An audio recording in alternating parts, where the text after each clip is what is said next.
در حقیقت پاکستان کے قیام کے اعتبار سے اگر ہم غور کریں تو پہلی بات تو یہ سمجھیے کہ یہ ایک عوامی تحریک کے نتیجے میں وجود میں آیا ہے۔ اشخاص کی اپنی اہمیت ہوتی ہے لیکن لمٹس ہوتی ہیں۔ علامہ اقبال نے 2 اشعار میں ان چیزوں کو خوب نمایاں کیا ہے کہ یہ بھی ہے کہ فرد قائم ربط ملت سے ہے تنہا کچھ نہیں، موج ہے دریا میں اور بیرون دریا کچھ نہیں۔ لیکن یہ بھی کہا ہے کہ افراد کے ہاتھوں میں ہے اقوام کی تقدیر، ہر فرد ہے ملت کے مقدر کا ستارہ۔ اس اعتبار سے ذرا میں عرض کروں گا کہ یہ بھی بات سامنے رہے، افراد صرف وہ 1 2 4 آدمی پاکستان نہیں بنا سکتے تھے۔ اگر 1 2 آدمیوں سے کوئی کام ہو سکتا ہوتا تو ہر نبی اس دنیا کے اندر ایک اسلامی ریاست، اللہ کی حکومت قائم کر کے جاتا۔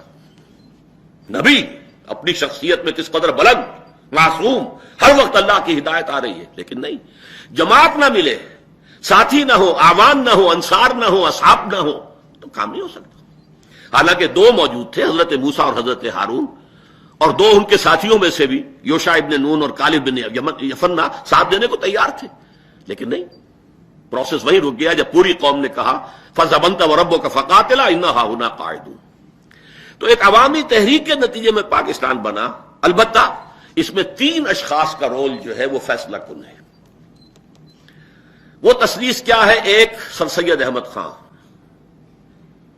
اگر وہ شخص نہ ہوتا تو کوئی پاکستان وجود میں نہ آتا، اس لیے کہ علماء کی عظیم اکثریت انگریز سے کامل عدم تعاون، ترک موالات، نہ انگریزی پڑھیں گے، نہ انگریزوں سے کوئی سابقہ رکھیں گے، کوئی رابطہ کریں گے، کچھ نہیں کریں گے۔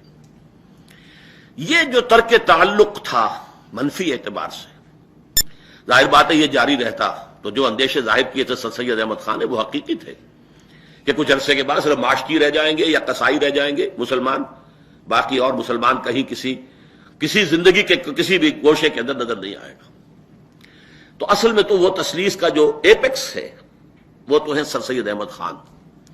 پھر 2 شخصیتیں ہیں، ان میں اصل میں جب تک کہ ہم نہ سمجھ لیں اور خالص علمی انداز میں کہ ان 2 شخصیتوں کا باہم جو ہے تعلق کیا ہے، ان کے درمیان رشتے کی نوعیت کیا ہے، یہ 2 عظیم ترین شخصیتیں ہیں، قائد اعظم مرحوم اور علامہ اقبال مرحوم۔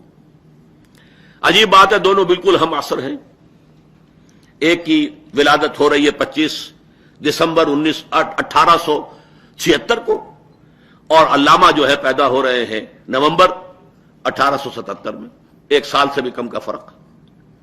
پھر یہ کہ اگرچہ قائد اعظم کو اللہ نے زندگی زیادہ دے دی ہے، لیکن یہ کہ بہرحال یہ پورا دور ان کا ہم عصر، ہم اور لوگوں کی حیثیت سے ان کا معاملہ رہا ہے۔ ان دونوں شخصیتوں کے اعتبار سے میں چند حقائق ہیں جو چاہتا ہوں کہ سامنے آئے۔ دیکھیے، مسلم لیگ جب قائم ہوئی ہے تو نہ قائد اعظم اس میں شامل ہوئے اور نہ علامہ اقبال۔ علامہ اقبال تو باہر تھے انگلستان میں 1906 میں، قائد اعظم یہاں تھے لیکن اس وقت وہ ایک نیشنلسٹ مسلمان کی حیثیت سے تھے۔ دادا بھائی نورو جی جو صدر تھا کانگریس کا، اس کے سیکریٹری تھے، اور 1906 میں وہ کانگریس میں شامل ہوئے، مسلم لیگ میں نہیں۔ پورے 7 برس تک وہ کانگریس کے صرف رکن رہے، مسلم لیگ میں نہیں آئے۔ سن 1913 میں آئے ہیں مسلم لیگ میں، اور وہ بھی مولانا محمد علی جوہر مرحوم کے کہنے سے، جبکہ وہ کانپور کی مسجد کا جو جھگڑا چل رہا تھا اس کے سلسلے میں انگلستان گئے ہوئے تھے، وہاں جا کر انہوں نے ان کو آمادہ کیا کہ شامل ہو۔ پھر جو شامل ہوئے ہیں اور کئی سال تک بیک وقت کانگریس اور مسلم لیگ دونوں کے رکن رہے، اور انتہائی کوشش کرتے رہے کہ ان دونوں میں اتحاد ہو جائے، کوئی فارمولہ طے ہو جائے، کوئی ایسی شکل ہو جائے کہ مسلمانوں کا مستقبل محفوظ ہو جائے، اور ہندو اکثریت جو ہے اسے جیسے کہ روڈ رولر ہوتا ہے اس طریقے سے اس کو پھیر نہ دے، ختم نہ کر دے، کچل نہ دے۔ انتہائی کوشش کی، انہی کی کوشش سے 1915 میں مسلم لیگ کا سیشن بھی ہوا بامبے میں اور کانگریس کا بھی، جس کے نتیجے میں میثاق لکھنؤ وجود میں آیا۔ اور آپ کو معلوم ہے گوکھلے نے کہا تھا کہ یہ ambassador of Hindu Muslim unity ہے، یہ مسلم ہندو اتحاد کا سفیر ہے، قائد اعظم۔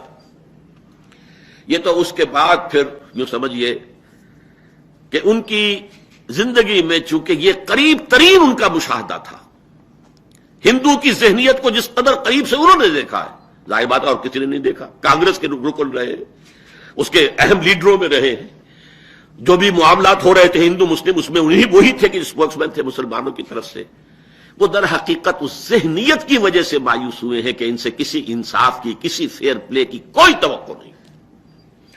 گویا کہ انہیں جو ہے ایک ہندوؤں کے منفی تجربے نے ادھر جو ہے دھکیلا ہے۔ تو نے اچھا ہی کیا، دو سہارا نہ دیا، مجھ کو لغزش کی ضرورت تھی سنبھلنے کے لیے۔ اس کے برعکس معاملہ ہے علامہ اقبال کا، اب یہ نوٹ کیجئے۔ یہ انگلستان جب گئے تو اس سے پہلے ایک شاعر تو تھے، لیکن شاعر جیسے شاعر ہوتے ہیں عام طور پر، گل و بلبل کی داستانیں بھی ہیں، ہجر و وصال کی داستانیں بھی ہیں، اس کے ساتھ ہی وہ ہندی قوم پرستی بھی ہے، سارے جہاں سے اچھا ہندوستاں ہمارا، اور ہم بلبلے ہیں اس کی وہ گلستاں ہمارا، جو بھی تھی نظم، یہاں تک کہ وہ برہمن سے کہہ رہے ہیں سچ کہہ دوں اے برہمن گر تو برا نہ مانے، یہ تیرے جو ہے یہ بت تو بہت پرانے ہو گئے ہیں، اپنوں سے بیر رکھنا تو نے بتوں سے سیکھا، وائس کو بھی سکھایا جنگ و جدل خدا نے، اور پتھر کی مورتوں میں سمجھائے تو خدا ہے، خاک وطن کا مجھ کو ہر ذرہ دیوتا ہے، دیوتا جس کو بعد میں کہا یہ صنم ہے، اس دور کا سب سے بڑا شرک ہے وطن پرستی اور وطنیت ایک تصور سیاسی کی حیثیت سے۔ لیکن وہ دور تھا اقبال کا، بڑا چھوٹا دور ہے، مختصر ہے۔ عجیب بات یہ ہے، نوٹ کیجئے کہ اقبال کو مسلمان بنایا ہے مغرب نے۔ 3 سال جو انگلستان اور جرمنی میں گزارے ہیں، در حقیقت قلب ماہیت علامہ اقبال کی وہاں ہوئی، اور یہ وہ ہے در حقیقت مشاہدہ جو میں سن 70 میں کر آیا تھا انگلستان میں۔ میرے چھوٹے بھائی ڈاکٹر ابصار احمد وہاں پی ایچ ڈی کر رہے تھے، تو میں پہلا دورہ تھا میرا، میں نے وہاں دیکھا پاکستان ہاسٹل جو تھا اس میں پی ایچ ڈی کیے ہوئے، ایک کر لی ہے دوسری کر رہے ہیں، اس طرح کے طلباء تھے وہاں پہ، کوئی گریجویشن والے تو نہیں تھے، سب پوسٹ گریجویٹ، بلکہ ایم اے کے باہر اوپر۔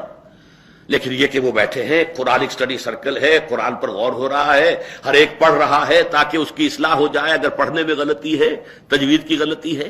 میں حیران ہوا کہ پاکستان میں تو اس سطح کے لوگ کبھی بھی اس قسم کے کسی ایکٹیویٹی میں نہیں دیکھے گئے، یہ یہاں کیا ہو گیا؟ تو میرا تجزیہ یہ تھا، جن لوگوں کی ابتدائی جو تربیت اور خاندانی پس منظر میں دین تھا، بعد میں کسی وجہ سے وہ دب گیا ماحول کے، یہاں پر تو وہ دب گیا، لیکن ایک مخالف ماحول میں جا کر بھڑک اٹھا وہ شعلے کے طور پر۔ یہی چیز ہم امریکہ میں دیکھ رہے ہیں۔ امریکہ کی جو نوجوان نسل، سیکنڈ جنریشن امیگریشن جو ہے، ان میں جو نوجوان جوشیلے نوجوان اٹھ رہے ہیں، دینی مذہبی، باپ کلین شیو ہے اور بیٹے کی یہ داڑھی ہے، اور یہ ساری صورتحال وہاں پر ایسی نظر آ رہی ہے۔ وہ اپنے والدین سے کہتے بھی ہیں کہ آپ لوگ تو، کوئی کھل کے بھی کہہ دیتا ہے منافق لوگ ہیں آپ نے سود کے اوپر یہ مکان لیا، اور آپ نے سود جو ہے اس کے اوپر، مورگیج کے اوپر جو ہے مسجد بنائی ہے، سب منافقت ہے، کھل کر کہنا۔ یہ سارا جو ایک رد عمل ہوتا ہے، مسلمان کو مسلمان کر دیا طوفان مغرب نے۔ اقبال کا معاملہ یہ ہے، اب جو وہ واپس آیا ہے تو وہ احیاء اسلام کا نقیب بن کر آیا ہے، وحدت ملی کا خودی خاں بن کر آیا ہے۔ اب اس کا ترانہ ہی اور ہے، چین و عرب ہمارا، ہندوستاں ہمارا، مسلم ہے ہم وطن ہے سارا جہاں ہمارا۔ تو نوعیت بدل گئی، قلب ماہیت ہے۔ اب اس کی باغ ذرا 1924 میں چھپ چکی ہے۔ آپ اندازہ کیجئے طلوع اسلام، غور کیجئے ان نظموں کے اوپر، کتاب ملت بیضا کی پھر شیرازہ بندی ہے، یہ شاخ ہاشمی کرنے کو ہے پھر برگوبر پیدا، نوا پیرا ہو اے بلبل کے ہو تیرے ترنم سے، کبوتر کے تنے نازک میں شاہی کا جگر پیدا، سبق پھر پڑھ صداقت کا، شجاعت کا، عدالت کا، لیا جائے گا تجھ سے کام دنیا کی امامت کا۔ یہ جذبہ، اور دیار مغرب کے رہنے والوں، خدا کی بستی دکان نہیں ہے، کھرا جسے تم سمجھ رہے ہو اب ذرے کا معیار ہوگا۔ یہ سارا جو تھا، اور یہ غلغلہ 1908 سے لے کے 1924 تک اقبال چھا چکا تھا۔ ہندوستان کے مسلمانوں کی جو ذہنی، فکری، نفسیاتی فضا تھی، اس میں اقبال کا یہ پیغام آ چکا تھا۔ اس پس منظر میں اقبال 1930 میں صدارت کر رہے ہیں مسلم لیگ کے سیشن کی، اور آپ کو معلوم ہے کہ وہاں جو 3 کام انہوں نے کیے، نمبر 1، اس خطبے کے اندر مسلم نیشن ہوڈ فلسفیانہ دلائل کے ساتھ اس کا اس بات کیا ہے۔ نعرہ لگانا اور بات ہے، فلسفیانہ انداز میں اس کے لیے دلائل دینا، ثابت کرنا، ناقابل تردید دلائل کی بنیاد پر، سوشولوجی اور سیوکس اور پولیٹیکل سائنس کے اصولوں کے حوالے سے۔ نمبر 2، انہوں نے پیشین گوئی کی ہے، یہ ایک پروفیسی تھی، پیشین گوئی کی ہے کہ ہندوستان کے شمال مغرب میں ایک آزاد مسلمان ریاست قائم ہوگی. اس نے ڈیسٹنی، لفظ ڈیسٹنی استعمال کیا. یہ ڈیسٹنی ہے. بلکہ آگے چل کر مطالبہ بھی کیا ہے. میں مطالبہ کرتا ہوں کہ ان صوبوں کو ملا کر ایک جو ہے اسٹیٹ بنائی جائے. لیکن اصل شے جو ہے وہ وہاں پر، اسی لیے میں نے علامہ اقبال کے لیے مصور پاکستان، مفکر پاکستان کے علاوہ ایک لفظ کا اضافہ کیا ہے. آپ کے علم میں شد آیا ہو، مبشر پاکستان، بشارت دینے والے کہ پاکستان چاہے نام نہیں تھا اس وقت، لیکن ہندوستان کے شمال مغرب میں ایک آزاد مسلمان ریاست قائم ہوگی. نمبر 3 جو اہم تر بات ہے جس کی طرف میں آپ کو توجہ دلانا چاہتا ہوں، در حقیقت اسی خطبے میں نظریہ پاکستان ہے.